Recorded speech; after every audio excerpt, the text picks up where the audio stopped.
Hello students, in today's lecture number 4 on motion in a straight line, we shall first discuss the derivation of kinematic equations of motion using analytical method also known as method of calculus. इससे पहले हमने graphical method से equations of motion derive की थी। Exam में ये question दो तरीके से आ सकता है, या तो कहेगा आपसे derive equations of motion using graphical method, या फिर कहेगा derive equations of motion using analytical method और मेथड ऑफ कैलकुलस। तो इस मेथड को जानने के लिए जो मैंने आपको फॉर्मूले बताए थे वो उनका आपको ध्यान रखना पड़ेगा। चलिए हम बात करते हैं कि कैसे एनालिटिकल मेथड से हम इक्वेशंस ऑफ मोशन डिराइव कर सकते हैं। एज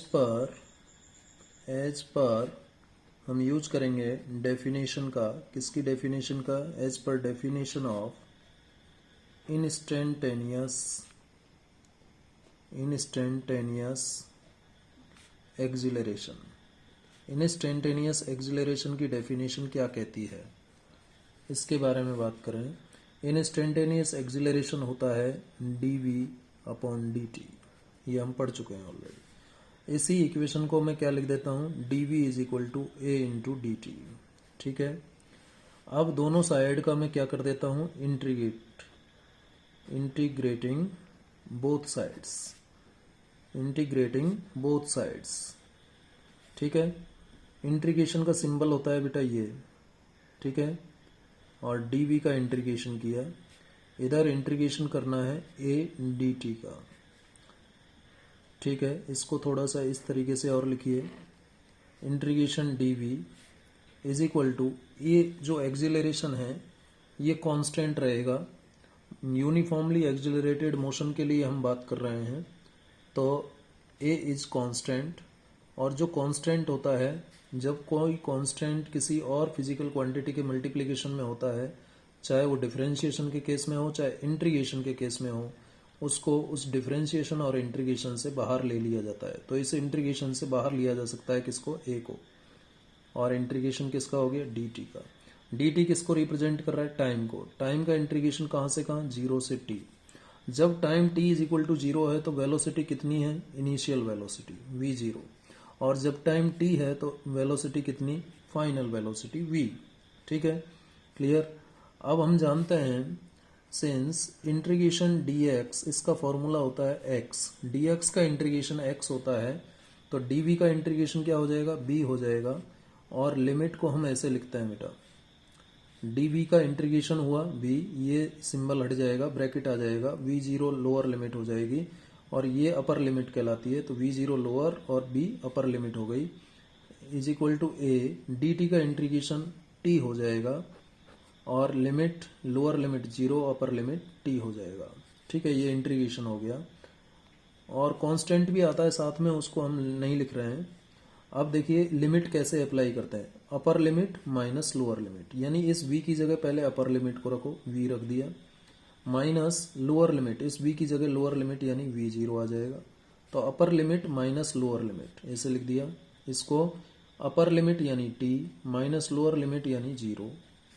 सॉल्व किया, v - v0 = क्या आ गया, 80।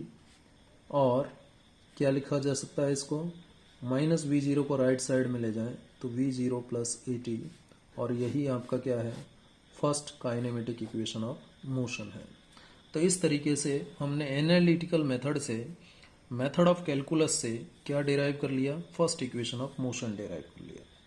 ठीक है, अब हम second equation of motion derive करेंगे। To derive second equation of motion derive करने के लिए हम यूज करेंगे, we use definition of instantaneous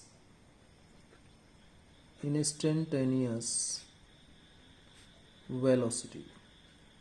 instantaneous velocity का डेफिनेशन यूज करेंगे, और इंस्टेंटेनियस वेलोसिटी आप जानते हो क्या होता है, dx/dt, v = dx/dt होता है। ठीक है। अब यहाँ से वही क्रॉस मल्टीप्लाई करें तो v d t is equal to d x आ जाएगा, जिसको आप d x is equal to v into d t भी लिख सकते हैं। ठीक है।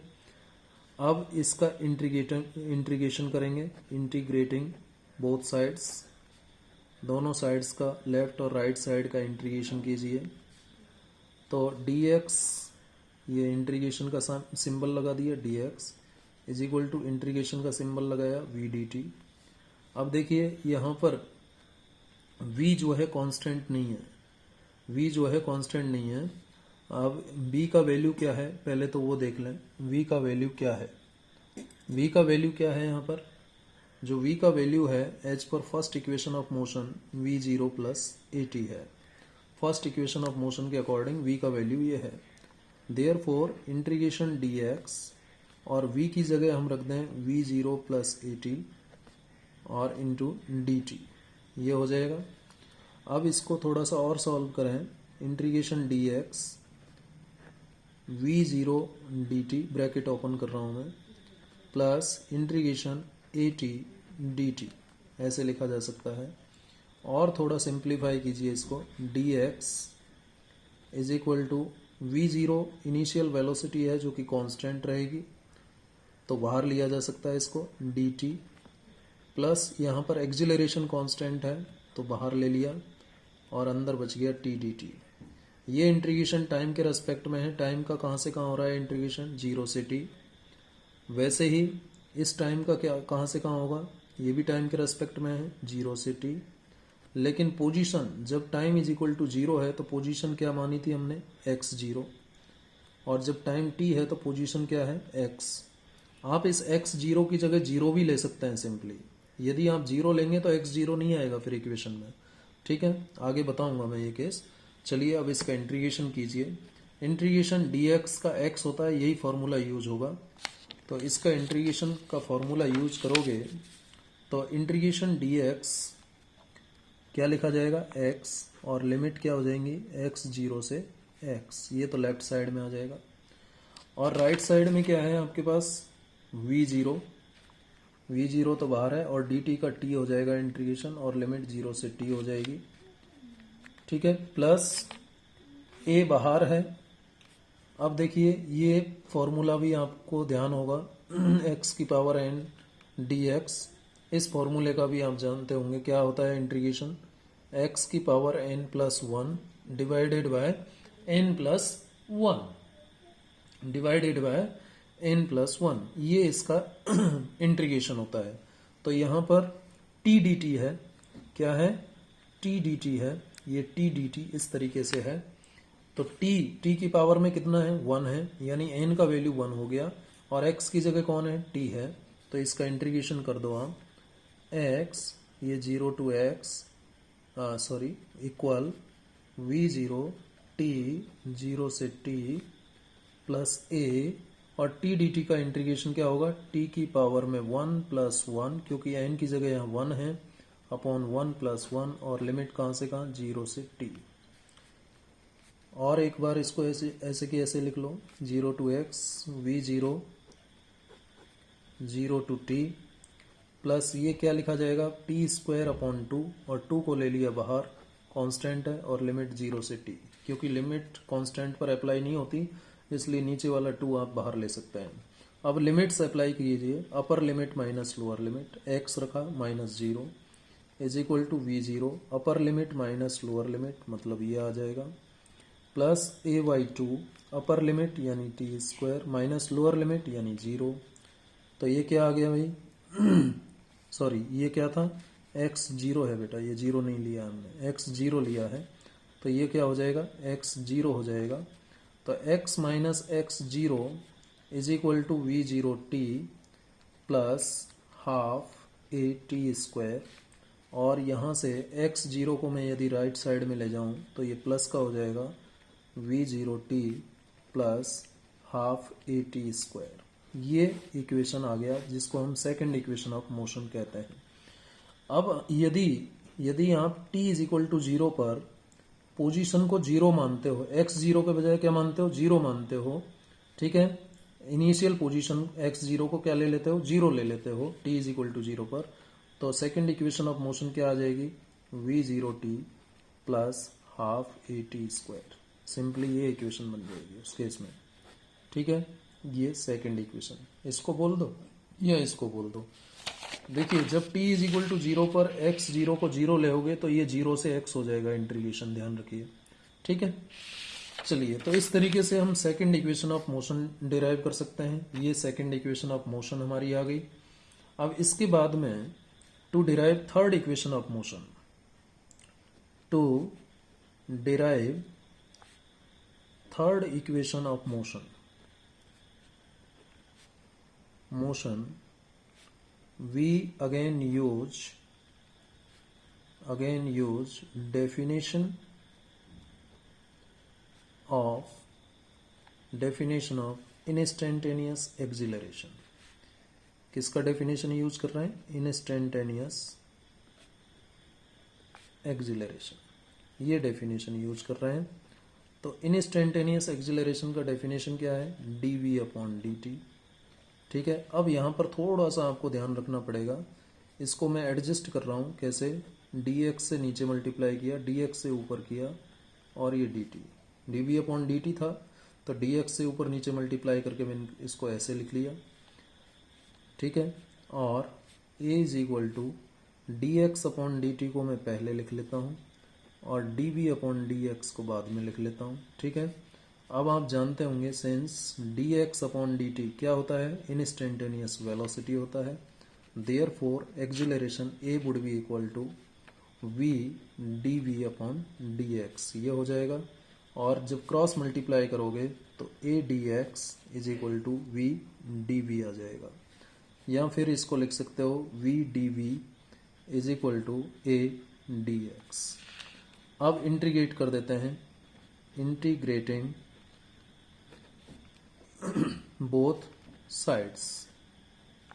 ठीक है, तो v dv का integration, v dv is equal to acceleration का इंटीग्रेशन तो होगा नहीं, किसका होगा, x का, dx हो गया। अब वही पोजीशन, यदि आप x0 से x लेते हो, ये इनिशियल पोजीशन है, ये फाइनल पोजीशन, तो इनिशियली वेलोसिटी कितनी है, इनिशियल वेलोसिटी v0 और फाइनल v है, v0 से v हो गया। इसका इंटीग्रेशन करें तो इसका वही इसी फॉर्मूले से हो जाएगा, किस फॉर्मूले से, x की पावर n dx, इस फॉर्मूले से हो जाएगा।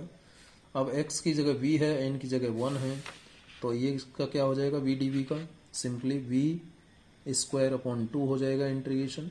मैं सीधे लिख दिया हूँ, कोई दिक्कत नहीं होगी शायद।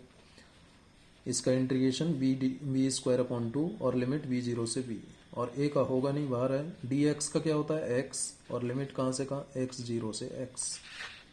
अब इसमें लिमिट अप्लाई करो तो अपर लिमिट मतलब ये हो गया, लोअर लिमिट रखोगे तो ये हो जाएगा, v रखा तो v square upon 2 minus lower limit v0 रखा तो ये आ जाएगा, is equal to a x minus x0, ये आ जाएगा।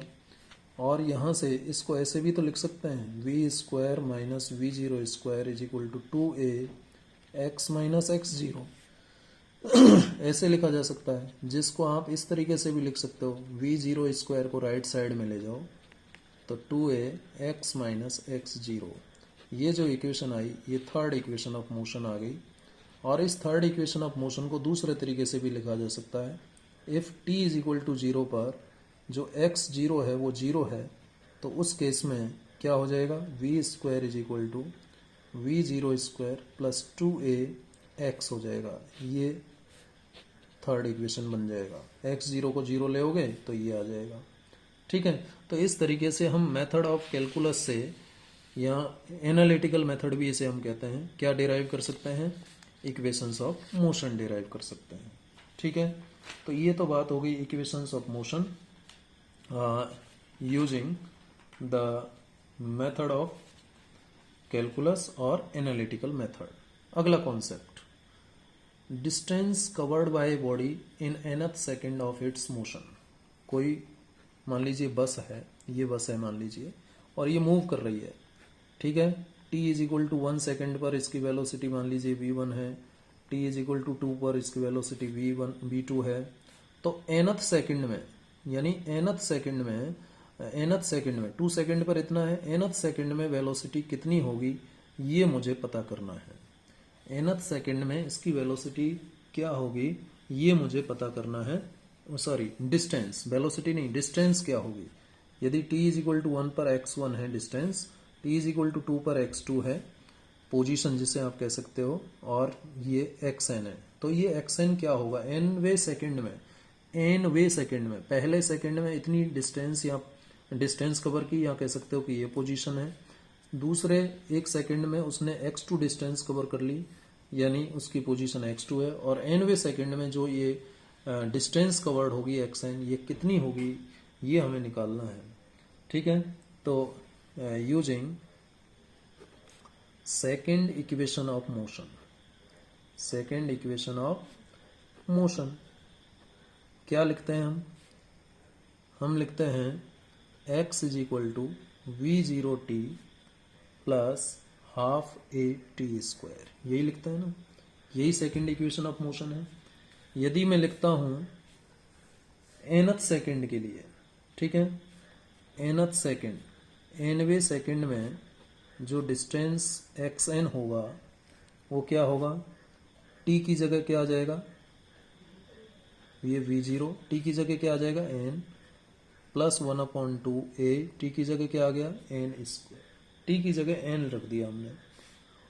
ठीक है, लेकिन ये nवे सेकेंड की है, ये यहां से यहां तक की डिस्टेंस है, यहां से यहां तक की डिस्टेंस है, हमें चाहिए nवे सेकेंड में। ठीक है, अप टू nth सेकेंड तो ये डिस्टेंस है अप टू nth सेकेंड, और n से पहले कौन आता है, अप टू n से पहले कौन आएगा, n-1 आएगा, तो n-1th सेकेंड तक डिस्टेंस क्या होगी, xn-1, यानी t की जगह n-1 रख दें तो n-1 हो जाएगा, n-1 t की जगह plus half a n-1 whole square, ये हो जाएगा। ठीक है, तो nवे सेकेंड में कितना होगा, देखो इससे पहले आ गया n-1, यानी xn-1 आ गया, तो यहां से बेटा यहां से यहां तक तो xn है, और यहां से यहां तक xn-1 है, तो ये जो डिस्टेंस आएगा xn-1 और xn के बीच में, ये nवे सेकेंड का डिस्टेंस आएगा, nवे सेकेंड में इतना डिस्टेंस कवर करेगा। यदि वो कहता आपसे कि दूसरे सेकंड में, सेकंड में कितना डिस्टेंस कवर किया, तो आप पहले सेकंड में कवर की गई डिस्टेंस और दूसरे सेकंड तक कवर की गई डिस्टेंस, यहां तक ये टोटल निकालते और इस टोटल में से ये वाला माइनस कर देते, तो दूसरे सेकंड में जो डिस्टेंस है वो आ जाता है, x2 आ जाएगा। ठीक है, तो वैसे ही nवे सेकंड में डिस्टेंस निकालने के लिए, ठीक है, nth सेकंड में, ठीक है, distance, therefore distance covered in nth second, ठीक है, nth सेकेंड में कितनी डिस्टेंस, nवे सेकेंड में कितनी डिस्टेंस कवर करेगा, xn लिखेंगे, उसको हम क्या लिखेंगे, xn लिखेंगे, nth लिख देता हूं मैं, nवे सेकेंड में कवर की गई डिस्टेंस। ठीक है, ध्यान दीजिए, ये भी देखो xn है, लेकिन ये xn up to nth second है, ध्यान दीजिएगा, और ये xn-1 up to xn-1th second है, तो nवे सेकेंड में कितना होगा, nवे सेकेंड में होगा xn माइनस xn-1 होगा।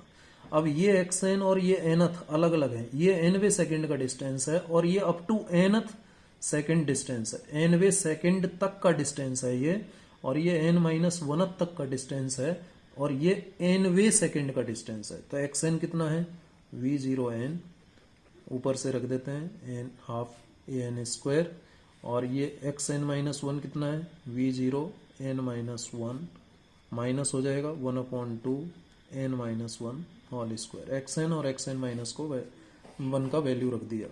ठीक है, अब यहां से इसको सॉल्व करें, v0n plus half an square minus v0n, और माइनस ब्रैकेट ओपन करेंगे तो प्लस v0, और ये माइनस हाफ a, इसका होल स्क्वायर ओपन करो, n square plus 1 minus 2n हो जाएगा।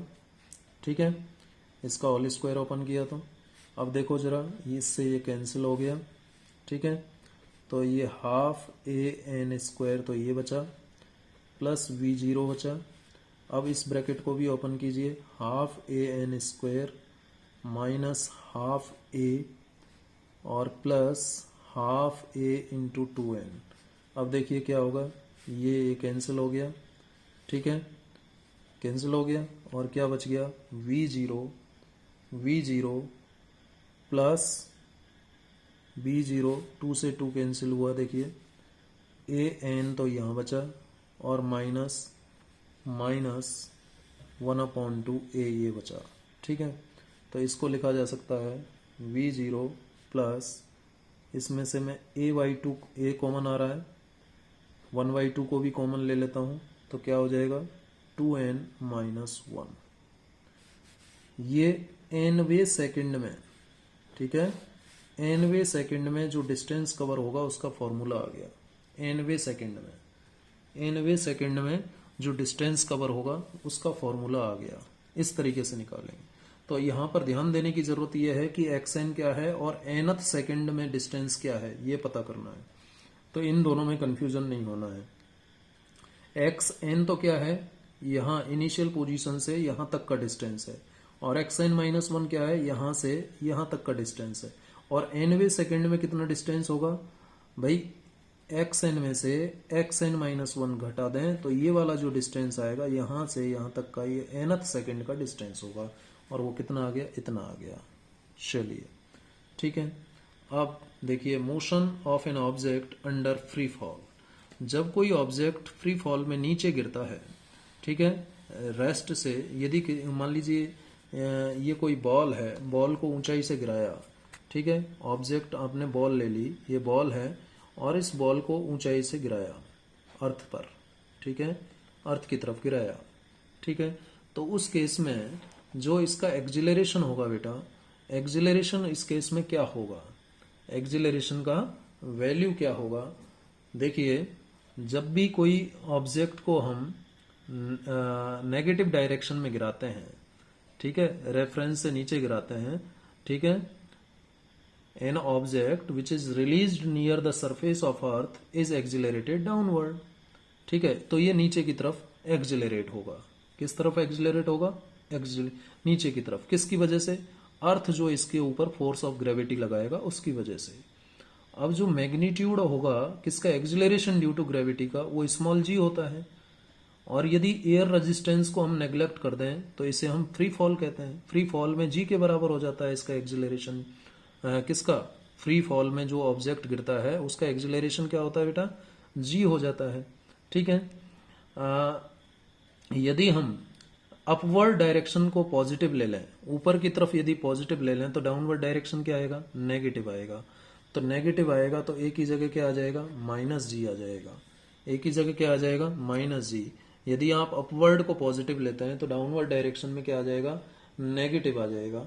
और नेगेटिव आ जाएगा तो इक्वेशन ऑफ मोशन फर्स्ट क्या बन जाएगा, v zero minus g t हो जाएगा। V zero plus a t होता है ना, v is equal to v zero plus a t. तो ये इक्वेशन इस तरीके से चेंज हो जाएगा। और x इज इक्वल टू होता है, x इज इक्वल टू क्या होता है, v zero t plus half a t square. तो ये बदल जाएगा, x is equal to v zero t minus half g t square, ये हो जाएगा minus half g t square. और third equation of motion v square is equal to v zero square plus two a x होता है। इसको क्या लिखा जाएगा, v square is equal to v zero square minus two g x लिखा जाएगा, ठीक है, माइनस टू जी एक्स लिखा जाएगा, ठीक है। ये केस कब आएगा बेटा, ये केस कब आएगा, ये जो केस आएगा, ये केस कब आएगा, जब वर्टिकली हम बात करते हैं अपवर्ड डायरेक्शन की, वर्टिकली अपवर्ड डायरेक्शन के केस में। ये वर्टिकली अपवर्ड, जब ऊपर फेंकोगे कोई ऑब्जेक्ट को तो ये ए को आप माइनस जी से रिप्लेस कर दीजिए। लेकिन जब डाउनवर्ड डायरेक्शन में आता है तो ए जी के बराबर हो जाएगा। जब कोई ऑब्जेक्ट नीचे की तरफ आता है, वर्टिकली डाउनवर्ड आता है, तो उस केस में ए का वैल्यू जी के बराबर हो जाएगा, ठीक है। क्योंकि जी नीचे ही लगता है और नीचे ही आ रहा है तो ए जी के बराबर हो जाएगा। तो मोशन के अकॉर्डिंग देखना है आपको यदि ये जो इक्वेशंस मैंने लिखी हैं, ये वाली इक्वेशंस जो लिखी हैं, ये इक्वेशंस वर्टिकली अपवर्ड मोशन के लिए हैं, ठीक है। लेकिन यदि वर्टिकली डाउनवर्ड के लिए आप इक्वेशन लिखना चाहें तो फर्स्ट इक्वेशन क्या हो जाएगी, वी जीरो प्लस जी टी हो जाएगी, ठीक है। और सेकंड इक्वेशन क्या हो जाएगी, v zero t plus half g t square हो जाएगी। और थर्ड इक्वेशन क्या हो जाएगी, v square is equal to v zero square plus two g x हो जाएगी। तो इसमें प्लस आता है, वर्टिकली डाउनवर्ड में प्लस आता है, ध्यान रखिएगा, और वर्टिकली अपवर्ड में माइनस आता है, ये आपको इसमें ध्यान रखना है। अपवर्ड में माइनस क्यों आएगा, क्योंकि जब ऑब्जेक्ट ऊपर जाएगा तो ग्रेविटी तो नीचे की तरफ ही लगेगा, ऊपर जा रहा है तो ए बराबर माइनस जी होगा। जब ऑब्जेक्ट ऊपर की तरफ जाता है तो ए तो हो गया ऊपर, और नीचे कौन होगा, जी, तो ए बराबर क्या होगा, माइनस जी होगा। जब नीचे आ रहा है ऑब्जेक्ट तो ए और जी दोनों सेम डायरेक्शन में हो गए, यानी प्लस जी के बराबर हो जाएगा, ठीक है। चलिए नेक्स्ट कॉन्सेप्ट पर चलते हैं, और नेक्स्ट कॉन्सेप्ट है हमारा stopping distance. Stopping distance, what is this stopping distance, कब डिफाइन करते हैं। देखिए, जब कोई व्हीकल चल रहा है, मूव कर रहा है, यदि व्हीकल मूव कर रहा है और उसमें आपने ब्रेक लगा दिए, क्या लगा दिए, ब्रेक लगा दिए, ठीक है। When brakes are applied in या टू ए मूविंग व्हीकल, ठीक है, तो यहां पर लिखें when brakes are applied to a moving vehicle, जब मूविंग व्हीकल में ब्रेक लगाए जाते हैं, ठीक है, तो the distance it travels, the distance it travels before stopping, the distance it travels before stopping, रुकने से पहले जो डिस्टेंस ट्रेवल करेगा, कब, जब व्हीकल में आपने ब्रेक लगा दीजिए। ये कार है, इस कार में आपने ब्रेक लगा दिया, तो ऐसा तो है नहीं कि जैसे ही ब्रेक लगाया तुरंत रुक गई, ब्रेक लगाने के बाद कुछ डिस्टेंस कवर करता है ऑब्जेक्ट स्टॉप होने से पहले। तो when brakes are applied to a moving vehicle, the distance it travels before stopping is called stopping distance. क्या कहलाती है, स्टॉपिंग डिस्टेंस कहलाती है, ठीक है। और जब ब्रेक्स आप अप्लाई कर देते हो तो व्हीकल की मोशन कैसी हो जाती है, डी एक्जिलरेटेड मोशन हो जाती है, यानी रिटार्डेड मोशन हो जाती है। इस केस में व्हीकल रिटार्डेड मोशन में आ जाएगा। अब देखिए, as per third equation of motion, हम इसका फॉर्मूला डिराइव कर लें स्टॉपिंग डिस्टेंस का। As per third equation of motion आप क्या लिखते हो, v zero square plus two a x, ये लिखते हो। अब जब आपने ब्रेक अप्लाई कर दिया, तो जो फाइनल वेलोसिटी है वो तो जीरो हो जानी है। फाइनल वेलोसिटी क्या हो जाएगी, जीरो हो जाएगी। When brakes are applied to a moving vehicle, ध्यान रखिए, ऐसा नहीं है कि एक व्हीकल एक जगह खड़ा हुआ है तब आप ब्रेक लगा रहे हो, वो वाली सिचुएशन नहीं है। मूविंग व्हीकल में जब आप ब्रेक लगाते हो तो जो उसकी फाइनल स्पीड है और व्हीकल की वेलोसिटी है वो जीरो हो जाएगी, और इनिशियल तो वी जीरो ही रहेगी, ठीक है। तो इस इक्वेशन में देयरफॉर ये जो इक्वेशन होगी क्या हो जाएगी, v की जगह तो जीरो आ जाएगा और v जीरो स्क्वायर आ जाएगा, और ये a आ जाएगा 2a, और x की जगह क्या आ जाएगा, x की जगह आ जाएगा स्टॉपिंग डिस्टेंस, ठीक है। Since x is equal to stopping distance होगा, यानी ब्रेक के बाद में, ब्रेक अप्लाई करने के बाद में जो डिस्टेंस कवर होगा वो स्टॉपिंग डिस्टेंस होगा, ठीक है। तो x को हम क्या लिख देंगे, ds लिख देंगे। तो यहां से क्या आ जाएगा बेटा, 2ads is equal to minus v zero square, और यहां से स्टॉपिंग डिस्टेंस का फॉर्मूला बन जाता है v zero square with negative sign divided by 2a। ये स्टॉपिंग डिस्टेंस का फॉर्मूला बना, ठीक है। ds is equal to minus v zero square upon 2a, ये स्टॉपिंग डिस्टेंस का फॉर्मूला बन गया। तो स्टॉपिंग डिस्टेंस क्या है बेटा, Stopping distance is the distance which is covered by a moving object after applying brake before stopping. जब moving vehicle में आप ब्रेक अप्लाई करते हो तो ब्रेक लगाने के बाद व्हीकल के स्टॉप होने तक जो व्हीकल डिस्टेंस कवर करता है उसे स्टॉपिंग डिस्टेंस कहते हैं। स्टॉपिंग डिस्टेंस किस पर डिपेंड कर रही है? देखिए, stopping potential is directly proportional to square of initial velocity, यानी इनिशियल वेलोसिटी जितना ज्यादा होगा स्टॉपिंग डिस्टेंस भी उतना ही ज्यादा हो जाएगा। ठीक है, यानी इनिशियल वेलोसिटी, यदि व्हीकल तेजी से आ रहा है और तेजी से आते हुए व्हीकल में जब आप ब्रेक अप्लाई करते हो तो ब्रेक अप्लाई करने के बाद वो ज्यादा दूरी तक जाएगा, स्टॉपिंग डिस्टेंस उसका ज्यादा होगा। और यदि व्हीकल स्लो मोशन में है, स्लोली चल रहा है, तो उसमें ब्रेक अप्लाई करने के बाद जो स्टॉपिंग डिस्टेंस होगा वो कम होगा, यानी stopping distance is directly proportional to square of initial velocity. Stopping distance is directly proportional to square of initial velocity. और ये एक्सिलरेशन तो व्हीकल का एक्सिलरेशन है, किस एक्सिलरेशन से वो मूव कर रहा है। ठीक है, चलिए, तो टाइम लिमिट हम जब मेंटेन करते हैं, स्टॉपिंग डिस्टेंस जो है एक इम्पॉर्टेंट फैक्टर अपीयर होता है। किस केस में इम्पॉर्टेंट फैक्टर अपीयर होता है? जब हम टाइम लिमिट की सेट करने की बात करते हैं कि जहां स्कूल जोन्स होते हैं, जहां स्कूल वगैरह होते हैं, कॉलेज होते हैं, हॉस्पिटल्स होते हैं, उस एरिया में, उस जोन में स्पीड लिमिट को कैलकुलेट करने में स्टॉपिंग डिस्टेंस जो है बड़ी अहम भूमिका, इम्पॉर्टेंट रोल प्ले करता है। क्योंकि हमें वहां पर ये देखना पड़ेगा कि जब हॉस्पिटल का जोन है, हॉस्पिटल का इलाका है, हॉस्पिटल के सामने वाले रोड पर या स्कूल के सामने वाले रोड पर हमें ये देखना पड़ेगा कि जो व्हीकल है वो ब्रेक लगाने के कितनी देर बाद तक रुक सकता है, उसके अकॉर्डिंग वहां पर स्पीड लिमिट रखनी होती है। तो ये बात हुई स्टॉपिंग डिस्टेंस की।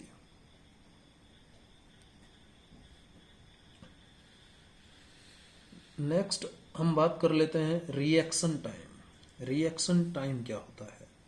ठीक है, रिएक्शन टाइम क्या होता है? तो रिएक्शन टाइम क्या है?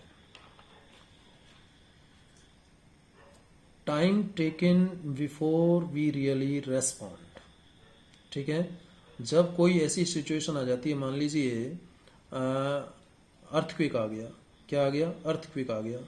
अर्थक्वेक आने का जब हमें पता लगा, उसके बाद में हमने जो टाइम लिया बिल्डिंग से बाहर निकलने में या सोचने में कि हमें बिल्डिंग से बाहर जाना है, तो वो कहलाएगा रिएक्शन टाइम। क्या कहलाएगा? रिएक्शन टाइम कहलाएगा।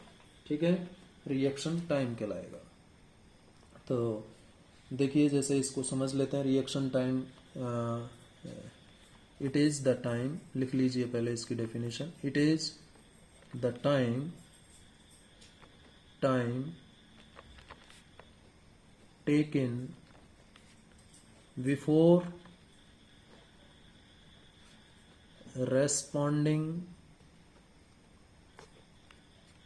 to any sudden, ठीक है, सडन आप कह सकते हो सिचुएशन। ठीक है, अचानक कोई परिस्थिति पैदा होती है तो उसको रेस्पॉन्ड करने से पहले का जो टाइम है उसे हम रिएक्शन टाइम कहते हैं। और इसे कैलकुलेट कैसे करेंगे? देखिए, मान लीजिए कोई ऑब्जेक्ट फ्री फॉल में नीचे गिरता है। ठीक है, let an object drops under free fall. मान लीजिए कोई ऑब्जेक्ट गिरता है, कैसे? फ्री फॉल में गिरता है। जब फ्री फॉल में ऑब्जेक्ट गिरता है तो उसका एक्सिलरेशन ड्यू टू ग्रेविटी के बराबर हो जाएगा। ठीक है, तो आप लिख सकते हो कि ऑब्जेक्ट की जो इनिशियल स्पीड है वो तो जीरो होगी जब ऑब्जेक्ट फ्री फॉल में होता है। जैसे ये बॉल है और इस बॉल को आप फ्री फॉल में नीचे गिराओ, फ्री फॉल में, ठीक है, फ्री फॉल में, तो नीचे जब इसको गिराते हो तो इसकी इनिशियल वेलोसिटी तो जीरो होगी, लेकिन जो एक्सिलरेशन होगा वो 9.8 मीटर पर सेकेंड स्क्वायर हो जाएगा। ठीक है, 9.8 मीटर पर सेकेंड स्क्वायर हो जाएगा।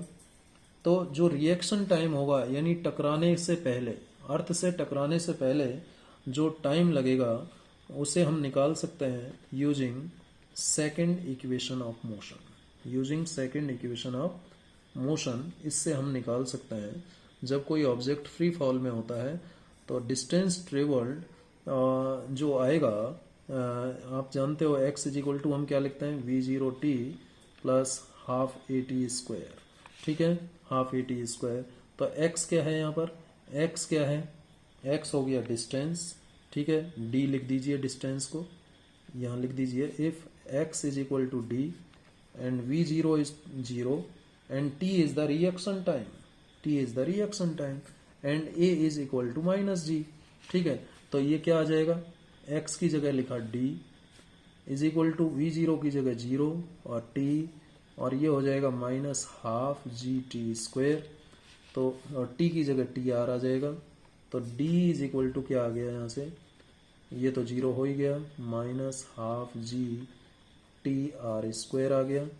या फिर लिखें क्रॉस मल्टीप्लाई करके 2d upon g with negative sign is equal to t r square.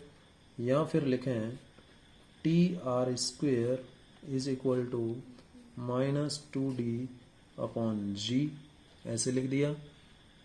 ठीक है, अब ये टाइम है तो इसको नेगेटिव या पॉजिटिव हम नहीं लेंगे। ठीक है, वैसे ही ये फ्री फॉल में नीचे गिर रहा है, फ्री फॉल में नीचे गिर रहा है तो पॉजिटिव आप लीजिए इसको। फ्री फॉल में नीचे गिर रहा है तो इज इक्वल टू प्लस जी ले लेंगे, प्लस जी ले लेंगे, क्या ले लेंगे, प्लस जी ले लेंगे, तो ये प्लस ही आने वाला है। ठीक है, तो T R is equal to क्या आ जाएगा, अंडर रूट 2d अपॉन जी। ये रिएक्शन टाइम आ गया, ये रिएक्शन टाइम आ गया। ठीक है, तो इस तरीके से हम रिएक्शन टाइम कैलकुलेट कर सकते हैं। ठीक है, चलिए नेक्स्ट कॉन्सेप्ट की तरफ बढ़ते हैं। नेक्स्ट कॉन्सेप्ट है हमारा रिलेटिव वेलोसिटी। क्या है, रिलेटिव वेलोसिटी। रिलेटिव वेलोसिटी बेटा नाम से ही पता चल रहा है। ठीक है, क्या है, velocity of an object with respect to other object.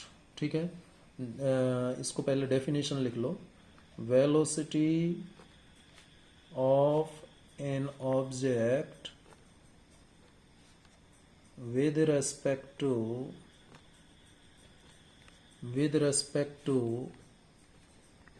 other object, with respect to other object और वाइस वर्सा, यानी अदर ऑब्जेक्ट का पहले ऑब्जेक्ट के रेस्पेक्ट में वेलोसिटी या पहले ऑब्जेक्ट का दूसरे अदर ऑब्जेक्ट के रेस्पेक्ट में जो वेलोसिटी है वो क्या कहलाता है, इज कॉल्ड रिलेटिव वेलोसिटी। क्या कहलाता है, रिलेटिव वेलोसिटी। एग्जाम्पल के जरिए समझते हैं। मान लीजिए एक ऑब्जेक्ट है ए और एक ऑब्जेक्ट है बी। ठीक है, एक ऑब्जेक्ट है ए और एक ऑब्जेक्ट है बी। ए की जो वेलोसिटी है मान लीजिए वी ए है और वी की वेलोसिटी वी बी है। कितनी है, वी बी है। ठीक है, वी बी है। ए की वेलोसिटी मान लीजिए वी ए है और बी की वेलोसिटी मान लेता हूँ कितनी है, वी बी है। ठीक है, वी बी है, ये वेलोसिटी है। तो जो रिलेटिव वेलोसिटी होगी, velocity of object A with respect to B. ठीक है, ये क्या लिखेंगे इसको, velocity of object A with respect to object B. और यदि मैं लिखता बी बी ए तो क्या कहता है इसको, velocity of object B with respect to object A, with respect to object A. ठीक है, ए का बी के रेस्पेक्ट में और बी का ए के रेस्पेक्ट में जो वेलोसिटी है वो रिलेटिव वेलोसिटी कहलाता है। क्या कहलाता है, रिलेटिव वेलोसिटी कहलाता है। ठीक है, तो रिलेटिव वेलोसिटी, अब मान लीजिए ये सेम डायरेक्शन में जा रहे हैं। जब सेम डायरेक्शन में जाते हैं तो सेम डायरेक्शन में, देखिए दो केस होंगे इसमें। Case 1, if both objects are moving in same direction. जब सेम डायरेक्शन में जाते हैं तो जो रिलेटिव वेलोसिटी है VAV, ये बराबर होगा VA माइनस VB। ठीक है, जो रिलेटिव वेलोसिटी VVA है ये भी बराबर होगा VB माइनस VA के। ठीक है, जो पहले है वो पहले, B पहले है तो VB, A बाद में है तो VA, A पहले है तो VA और B बाद में है तो VB, यदि ऑब्जेक्ट जो है सेम डायरेक्शन में जा रहा है तो। ठीक है, दूसरा केस है case 2, if both objects are moving in opposite direction, opposite directions. ठीक है, तो उस केस में वेलोसिटीज ऐड होती हैं। VAB बराबर होगा VA प्लस VB के। सिमिलरली VBA बराबर होगा VB प्लस VA के। यानी इस केस में VAB बराबर VBA होगा। जब दोनों ऑब्जेक्ट्स अपोजिट डायरेक्शन में मूव करते हैं तो एक के रेस्पेक्ट में दूसरे का वेलोसिटी और दूसरे के रेस्पेक्ट में पहले का वेलोसिटी बराबर आएगा, रिलेटिव वेलोसिटी। ठीक है, लेकिन सेम डायरेक्शन में मूव करते हैं तो सब्ट्रैक्शन होगा, सब्ट्रैक्ट करना पड़ेगा। ठीक है, क्या करना पड़ेगा? सब्ट्रैक्ट करना पड़ेगा यदि सेम डायरेक्शन में मूव करते हैं तो। ठीक है, चलिए ये रिलेटिव वेलोसिटी का कॉन्सेप्ट आप ध्यान रखिएगा, बहुत ही सिंपल सा है। दो ऑब्जेक्ट लिए हमने A और B, A का वेलोसिटी VA, B का वेलोसिटी VB, तो BAB हमने लिखा velocity of object A with respect to B, VBA का मतलब velocity of object B with respect to A। यदि दोनों ऑब्जेक्ट सेम डायरेक्शन में मूव कर रहे हैं, सेम डायरेक्शन में मूव कर रहे हैं तो वेलोसिटी माइनस हो जाएंगी। जो पहले है उसको पहले लिखेंगे, जो बाद में है उसको बाद में लिखेंगे। ठीक है, और जो पहले जैसे BBA लिखा तो BB माइनस BA, BAB लिखा तो BA माइनस BB। यानी ऑब्जेक्ट जब सेम डायरेक्शन में मूव करते हैं तो वेलोसिटीज सब्ट्रैक्ट हो जाती हैं, और जब ऑब्जेक्ट अपोजिट डायरेक्शन में मूव करते हैं तो वेलोसिटीज ऐड हो जाती हैं। ठीक है, वेलोसिटीज क्या हो जाती हैं? ऐड हो जाती हैं। वो तो सब्ट्रैक्ट ही रही हैं, लेकिन ये एडिशन क्यों आया? देखिए इसमें मैं आपको बता देता हूँ। वो तो सब्ट्रैक्ट ही रही है, सब्ट्रैक्ट ही होंगी यहाँ पर भी, VA माइनस VB यही होगा।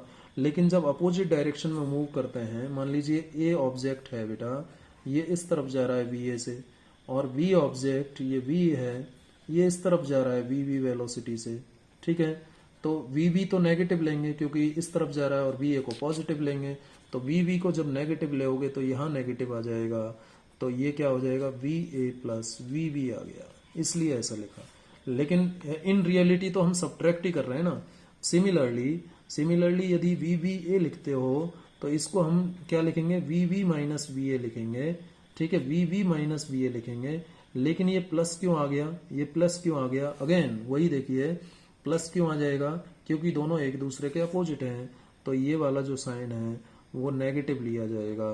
तो इस केस में भी क्या आ जाएगा? VB प्लस VA आ जाएगा।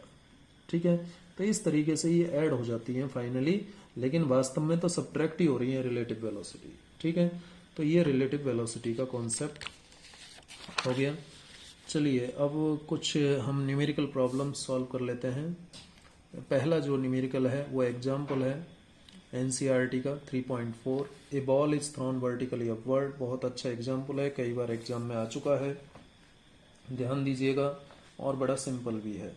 देखिए क्या कह रहा है, a ball is thrown vertically upward. एक बॉल को ऊपर की तरफ फेंका जाता है with a velocity 20 metre per second from the top of a multi storey building.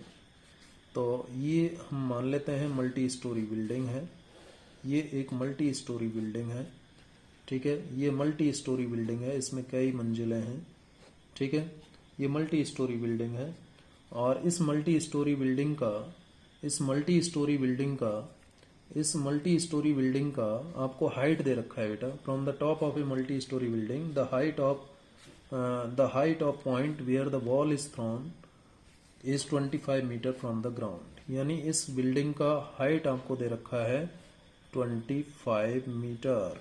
ठीक है, और इस जगह से बॉल को फेंकता है। मान लीजिए ये कोई व्यक्ति है, इस बॉल को फेंकता है, ऊपर जाएगी ये बॉल, यहाँ से फेंका, बॉल यहाँ गई और कुछ समय के लिए ये बॉल यहाँ पर रुकेगी और फिर नीचे आएगी और नीचे जा कर के ये यहाँ पर टकराएगी, किससे? ग्राउंड से टकराएगी, ये ग्राउंड सरफेस, ठीक है, इससे टकराएगी। क्लियर? अब पूछ रहा है कि ये जो बॉल है जो ऊपर की तरफ फेंकी गई है, ये बॉल जो ऊपर की तरफ फेंकी गई है ये किस वेलोसिटी से फेंकी गई है, यानी इनिशियल वेलोसिटी इसकी दे रखी है कितनी? 20 मीटर पर सेकेंड। यहाँ से इस टॉप ऑफ द बिल्डिंग से 20 मीटर पर सेकेंड स्पीड के साथ, वेलोसिटी के साथ इस बॉल को फेंका जाता है। तो यानी इनिशियल स्पीड आपको दे रखी है 20 मीटर पर सेकेंड, और जब ये ऊपर चली जाएगी यहाँ पर तो इसकी स्पीड 0 हो जाएगी, यानी फाइनल वेलोसिटी इसकी 0 हो जाएगी यहाँ पर हाइट पर। ठीक है, क्लियर है? How high will the ball rise, ball कितनी ऊपर जाएगी, यानी यहाँ से यहाँ तक की हाइट पूछ रहा है। यहाँ छत से, टॉप ऑफ द बिल्डिंग से यहाँ तक कितनी ऊंचाई तक जाएगी बॉल, ये पूछ रहा है। तो कैसे निकालें?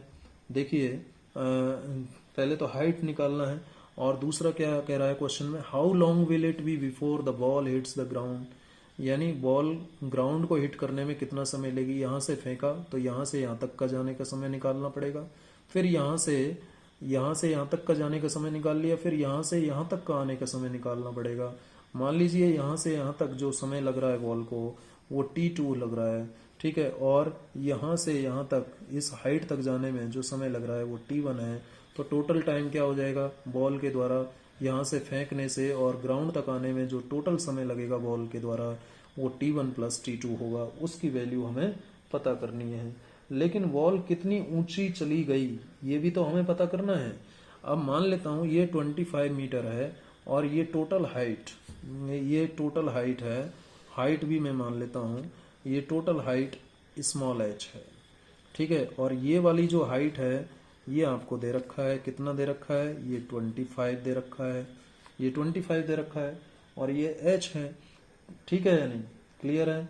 तो ये वाली जो हाइट बची ये कितनी बच जाएगी? h माइनस 25 बच जाएगी। कितनी बच जाएगी? h माइनस 25, ठीक है, h माइनस 25। तो इसको निकालना पड़ेगा, h माइनस 25 कितनी होगी? तो किससे निकाल सकते हैं h माइनस 25? हम थर्ड इक्वेशन ऑफ मोशन से निकाल सकते हैं आसानी से। किससे निकाल सकते हैं? थर्ड इक्वेशन ऑफ मोशन से निकाल सकते हैं। देखिए कैसे निकाल सकते हैं थर्ड इक्वेशन ऑफ मोशन से। तो how high will the ball rise, ये निकाल रहा हूं मैं कि कितनी ऊंची जाएगी बॉल, यहां से कितनी ऊंची जाएगी, यानी ये चाहिए मुझे h माइनस 25 चाहिए बेटा। समझ में आया प्रश्न? ये मल्टी स्टोरी बिल्डिंग है, इसके टॉप से यहाँ से इस व्यक्ति ने इस बॉल को फेंका इस स्पीड के साथ, तो ये इनिशियल स्पीड है, बॉल यहाँ हाइट पर गई, ये हाइट कितनी होगी ये निकालना है, और ये यहाँ पर कुछ समय के लिए बॉल रुकेगी निश्चित तौर पर, v इज इक्वल टू 0 हो जाएगा फाइनल वेलोसिटी, फिर ये नीचे आएगी और ग्राउंड से टकराएगी। तो यहाँ से यहाँ तक जाने में इसको t1 समय लग रहा है, तो यहाँ से यहाँ तक आने में मान लीजिए t2 समय लग रहा है, तो t1 प्लस t2 भी निकालना है। और ये जो हाइट है h माइनस 25, क्योंकि यहाँ से यहाँ तक हमने h मान लिया और यहाँ से यहाँ तक 25 दे रखा है, तो ये h माइनस 25 भी हमें कैलकुलेट करना पड़ेगा। तो यूजिंग कौन सी? Second equation of motion. Second equation of motion क्या है? Second equation of motion x is equal to v0t plus half at square, यही तो है। लेकिन यहाँ पर हमें टाइम पता नहीं है, इसलिए इसका यूज नहीं होगा। फर्स्ट इक्वेशन में भी टाइम आता है, इसलिए इसका भी यूज नहीं होगा, ठीक है। तो थर्ड इक्वेशन ऑफ मोशन का यूज करने से शायद बात बन जाएगी।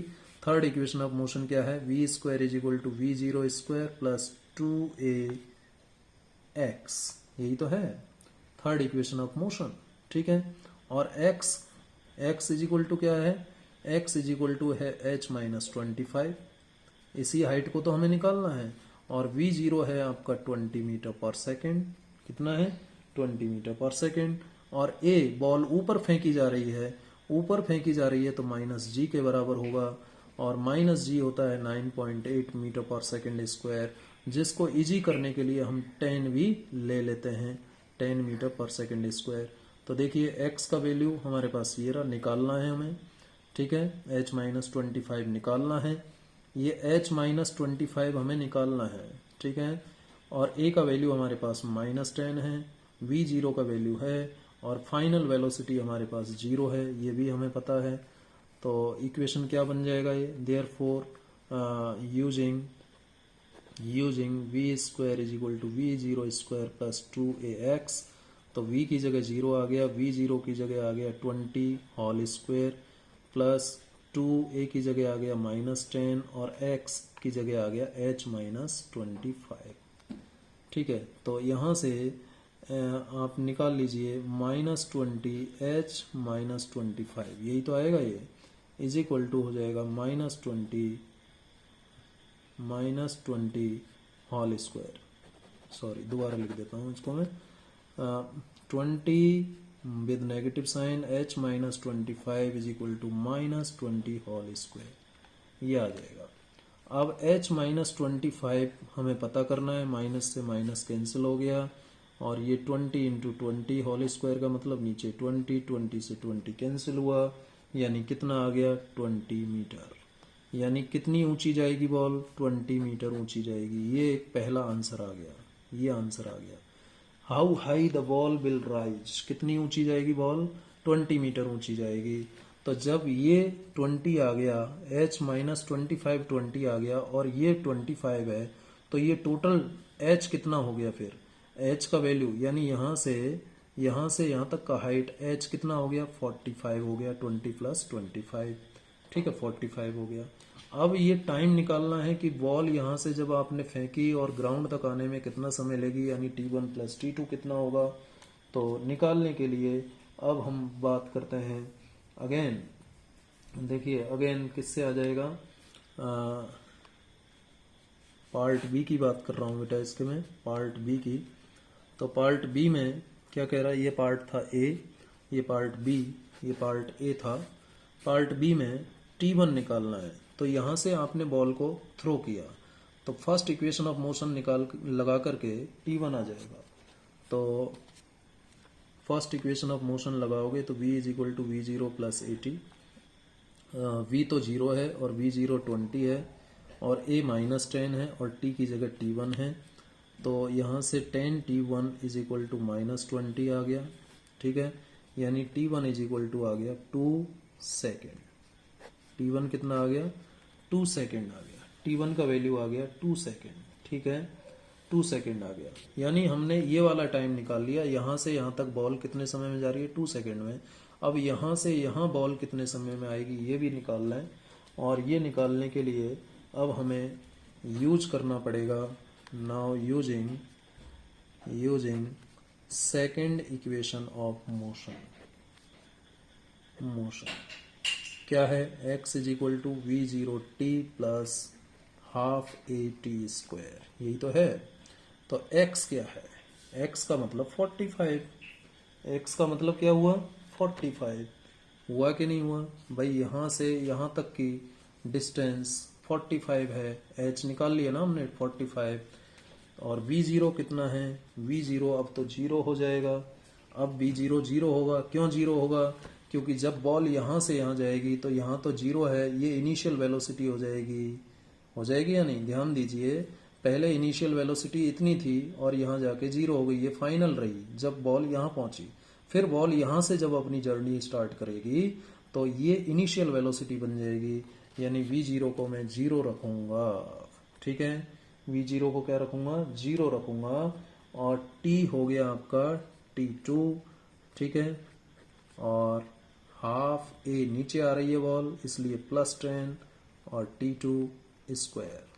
तो यहाँ से सॉल्व कीजिए, 45 इज इक्वल टू ये हो गया 0, और ये 5 आ जाएगा 5t2 स्क्वायर, और यहाँ से आ गया t2 square is equal to 9, यानी t2 आ गया आपका 3 सेकेंड।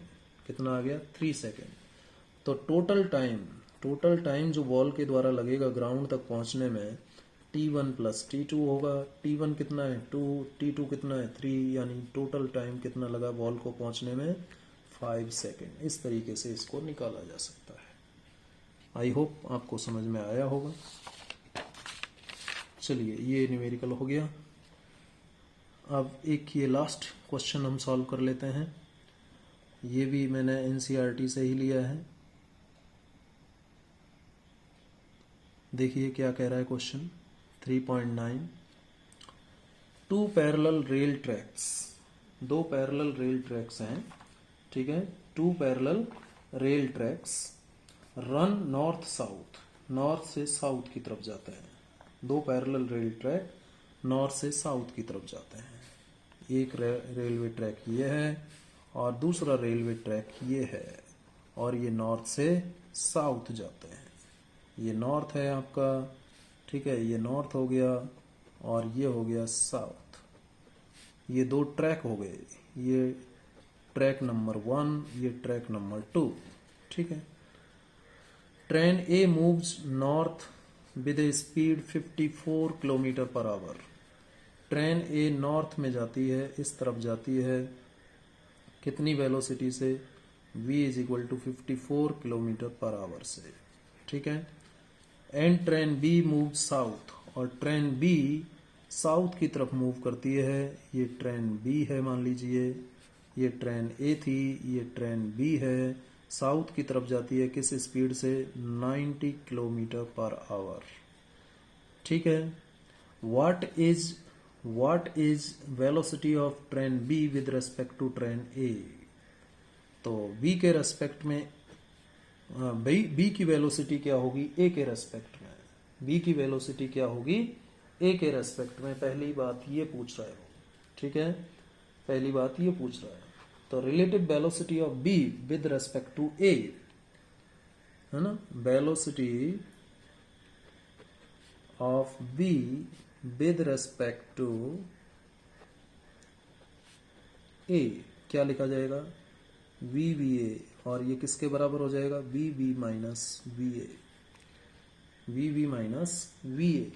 ऐसे ही तो लेंगे, माइनस लेंगे, हाँ, हालांकि ये दोनों अपोजिट डायरेक्शन में मूव कर रही हैं, वो हम बाद में माइनस लिखेंगे, लेकिन बेसिक रिलेशन यही होगा, ठीक है, क्लियर। ये रिलेशन हमने लिखा।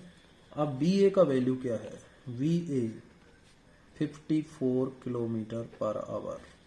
यदि इसको मीटर पर सेकेंड में बदलें तो 5/18, 18 3 जा 54, यानी 15 मीटर पर सेकेंड आ गया।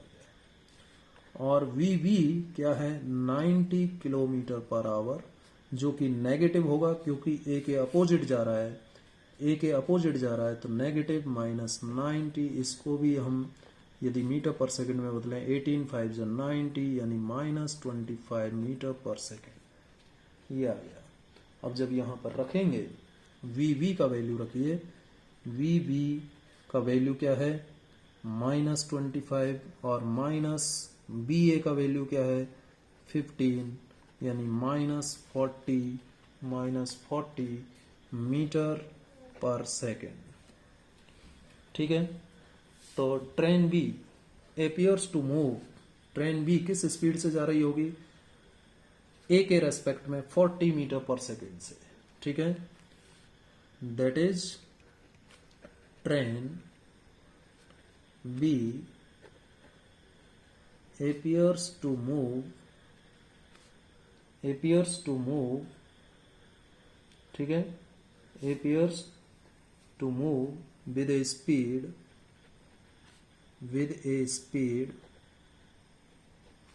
40 meter per second with respect to train A from north to south, ठीक है। ये B का स्पीड आ गया A के रेस्पेक्ट में। दूसरा क्या कह रहा है, velocity of ground with respect to B, velocity of ground with respect to B। भाई जब ट्रेन चलती है तो ग्राउंड भी तो दौड़ता हुआ दिखाई देता है ना, लेकिन वास्तव में ग्राउंड दौड़ता नहीं है। तो velocity of ground with respect to V, यानी ये पूछ रहा है, G का मतलब ग्राउंड, यानी VG माइनस VV, ये पूछ रहा है, ठीक है। अब देखिए वेलोसिटी ऑफ ग्राउंड तो क्या हो जाएगा, 0 हो जाएगा, और VV कितना है, VV आपका कितना है, VV का वैल्यू जो आया हमारा ऊपर हमने निकाला था, VV का वैल्यू -25, ठीक है। तो यानी कितना आ गया, 25 metre per second, 25 metre per second. ये ग्राउंड का स्पीड ट्रेन बी के रेस्पेक्ट में आ गया। ठीक है, पार्ट सी देखते हैं क्या है। Velocity of a monkey running on the roof of the train A. Train A की छत पर दौड़ता हुआ जो मंकी है उसकी वेलोसिटी क्या होगी अगेंस्ट इस मोशन। ट्रेन ए की मोशन के अगेंस्ट वो मंकी दौड़ रहा है। ठीक है, with a velocity of 18 kilometre per hour with respect to train A. और मंकी का वेलोसिटी 18 किलोमीटर पर आवर है। ठीक है, with respect to train A. यानी ये क्या दे रखा है आपको, मंकी का velocity with respect to train A. यानी आपको दे रखा है VMA, monkey, M for monkey का velocity with respect to train A ये दे रखा है आपको 18 किलोमीटर पर आवर। मीटर पर सेकंड में बदले हैं तो 5/18, यानी ये आ गया 5 मीटर पर सेकंड। ठीक है, इतना आ गया, कितना आ गया 5 मीटर पर सेकंड VMA का वैल्यू। लेकिन VMA होता क्या है, VM माइनस VA। ठीक है, मंकी की वेलोसिटी यानी VM हमें पूछ रहा है। ठीक है, VM हमें पूछ रहा है और मंकी ट्रेन के अपोजिट दौड़ रहा है। ट्रेन के अपोजिट दौड़ रहा है तो ये प्लस हो जाएगा। तो मंकी का जो वेलोसिटी होगा बेटा तो VMA माइनस VA हो जाएगा। VMA कितना है 5 है और VA कितना है 15 है, तो कितना आ जाएगा 10 मीटर पर सेकंड आ जाएगा। 10 मीटर पर सेकंड आ जाएगा। मंकी का वेलोसिटी ट्रेन ए के रेस्पेक्ट में -10 मतलब 10। मंकी का वेलोसिटी ट्रेन ए के रेस्पेक्ट में 10 आ जाएगा। ठीक है, तो ये बात हुई इस रिलेटिव वेलोसिटी के ऊपर क्वेश्चन की। तो आज हमने इस चैप्टर को यहीं फिनिश किया है। एक्सरसाइज के न्यूमेरिकल्स भी आप सब बच्चे कीजिएगा। कोई प्रॉब्लम आती है तो बताइएगा। बहुत बहुत धन्यवाद।